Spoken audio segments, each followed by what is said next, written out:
السلام علیکم ورحمۃ اللہ وبرکاتہ۔ آج میں آپ لوگوں سے ایک بہت ہی اہم ٹاپک پہ بات کرنا چاہتا ہوں، وہ ہے قرآن مجید۔ اور یہ وہ کتاب ہے جو تمام بنی نوع انسان کے لیے ذریعہ ہدایت ہے، اور ہر انسان اس کو اگر سمجھنے کی کوشش کرے، اس کو پڑھنے کی کوشش کرے، تو اس کے لیے دنیا اور آخرت دونوں میں بھلائی ہے۔ تو دیکھیں، ہمیں یہ قرآن مجید اللہ تعالیٰ نے اتنی بڑی نعمت عطا کی ہے، اتنی بڑی نعمت عطا کی ہے کہ ہم سوچ بھی نہیں سکتے یہ ہمارے لیے کتنی بڑی ہدایت کا ذریعہ ہے، اور ہمیں یہ دوزخ سے نکال کر جنت میں کس طرح لے کے جا سکتی ہے۔ ہم آج تک جو ہے صرف ہم نے قرآن مجید کو پڑھنا ہے، میں خود جو ہے بہت دیر پہلے قرآن مجید کو پڑھتا رہا ہوں، ٹھیک ہے، لیکن دیکھیں، کوئی بھی چیز ہے جب تک اس کو ہم سمجھیں گے نہیں، انگلش یا اگر کسی کو انگلش نہیں آتی، وہ انگلش سپیلنگ کے ساتھ بولتا رہے گا، جب تک اس کو میننگ کا نہیں پتا ہوگا تو وہ کیسے پتا چلے گا کہ کوئی کیا بات کہہ رہا ہے۔ یہی قرآن ہے، قرآن مجید کو پڑھنا اور چیز ہے، اس کو سمجھ کے پڑھنا جو ہے وہ سب سے اہم ترین چیز ہے، جو کہ ہم نہیں کرتے۔ بہت زیادہ ہم لوگ کیوں نہیں کرتے؟ کہ ہمیں عربی آتی نہیں۔ لیکن بھائی، عربی کیوں نہیں آتی؟ ہمیں عربی سیکھنی ہوگی، سمجھنی ہوگی، ہمیں قرآن مجید کو سمجھ کے پڑھنا ہوگا، یہ ہماری دنیا اور آخرت کا ہدایت کا ذریعہ ہے۔ اور کیا اللہ تعالیٰ کیا قرآن مجید میں سورۃ آل عمران آیت نمبر 103 میں کیا فرماتے ہیں؟ وَاعْتَصِمُوا بِحَبْلِ اللَّهِ جَمِيعًا وَلَا تَفَرَّقُوا۔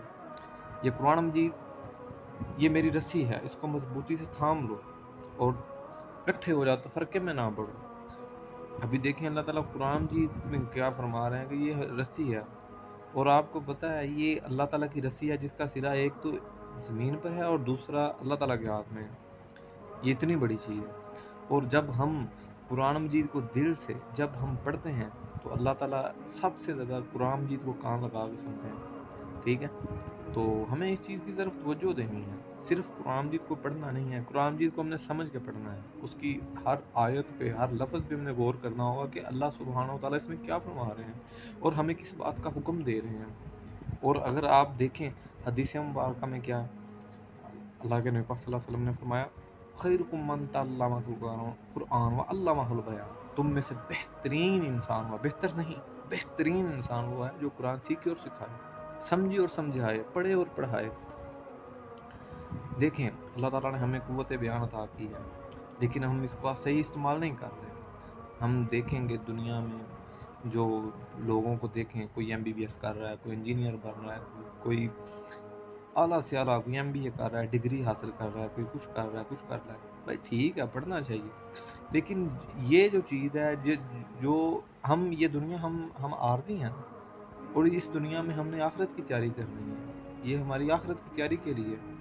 اور اور قرآن ہو اور حدیث جو ہے ہمیں اس چیز کا حکم دیتے ہیں، اس چیز کی طرف تلقین کرواتے ہیں کہ ہمیں کس لیے اس دنیا میں بھیجا گیا، اور ہم نے اس چیز کو حاصل کرنے کے لیے جنت الفردوس، جنت میں جانے کے لیے کن چیزوں کی ہم نے تیاری کرنی ہے، کن چیزوں پر ہم نے عمل کرنا ہے۔ تو میرے بھائی دیکھیں، قرآن مجید کو پڑھیں، اللہ تعالیٰ نے قوت بیان عطا کی، اس کو قرآن مجید میں صرف کریں، اس کو قرآن مجید کو بیان کرنے میں صرف کریں، قرآن مجید کو سمجھیں، قرآن مجید کی تعلیمات پر عمل کریں۔ ابھی بہت سے لوگ ایسے ہیں، میرا اپنا ذاتی یہ جو ہے تجربہ ہے کہ جب بھی رمضان آتا ہے ہم نے طے کر لینا ہوتا ہے کہ ہم ایک رمضان میں ایک قرآن پڑھیں گے، 2 پڑھیں گے، 3 پڑھیں گے، 4 پڑھیں گے۔ سب ایسا کرتے ہیں۔ کیا ہوتا ہے کہ بس یار نیکیوں کا موسم بہار ہے، لوٹ لو جتنی نیکیاں لوٹتے ہیں۔ بھئی اچھی بات ہے، قرآن مجید پڑھنا بہت اچھی بات ہے، لیکن یاد رکھیں اس کو سمجھ کے پڑھنا یہ سب سے بہترین چیز ہے، سب سے بہترین چیز ہے۔ اور اللہ تعالیٰ کیا فرماتے ہیں؟ یہ میری رسی ہے، اس کو مضبوطی سے تھام لو، اور اگر اس کو ہم مضبوطی سے تھام لیں گے تو ہماری دنیا بھی سنور جائے گی اور ہماری آخرت بھی سنور جائے گی۔ اب دیکھیں اللہ تعالیٰ سورہ الرحمن میں کیا فرماتے ہیں؟ الرحمن علم القرآن خلق الانسان وعلمہ البیان۔ کہ دیکھو، رحمان وہ مالک، وہ خالق، علامہ البیان، خلق الانسان،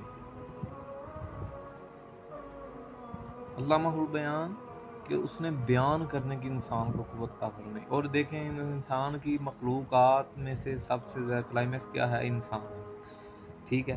تو اللہ تعالیٰ نے سب سے پہلے ہمیں قرآن دیا، پھر اللہ تعالیٰ کیا کہہ رہے ہیں کہ اس کو پڑھو، اس کو سمجھو، اس کو سیکھو، اور یہی تمہاری ہدایت کا ذریعہ ہے، ٹھیک ہے؟ تو میری آپ سب سے گزارش ہے، دیکھیں ہم دیکھتے ہیں ہمارے گھروں میں کئی کئی سال، کئی کئی دیر قرآن مجید الماریوں میں پڑا ہوا ہے، ہم نے کبھی اتنی زحمت نہیں کی کہ اس کو پڑھنا تو دور کی، سمجھنا تو دور کی بات، اس کو اچھے طریقے سے سمجھ کے پڑھنے کی کوشش کریں، لیکن ہم ایسا نہیں کرتے ہیں۔ میری اللہ تعالیٰ سے دعا ہے کہ اللہ تعالیٰ ہمیں قرآن مجید کو صحیح معنی میں سمجھ کے پڑھنے سے اور سمجھنے کی توفیق عطا فرمائے۔ اللہ تعالیٰ ہم سب پہ اپنا رحم و کرم فرمائے، اور اللہ تعالیٰ ہمیں دنیا و آخرت ہماری سنوار دے، اور جس چیز کے لیے ہمیں پیدا کیا گیا اللہ تعالیٰ ہمیں اس چیز کے کرنے کی تلقین عطا فرمائے، اس عمل کو ہمیں کرنے کا اللہ تعالیٰ توفیق دے۔ السلام علیکم ورحمۃ اللہ وبرکاتہ۔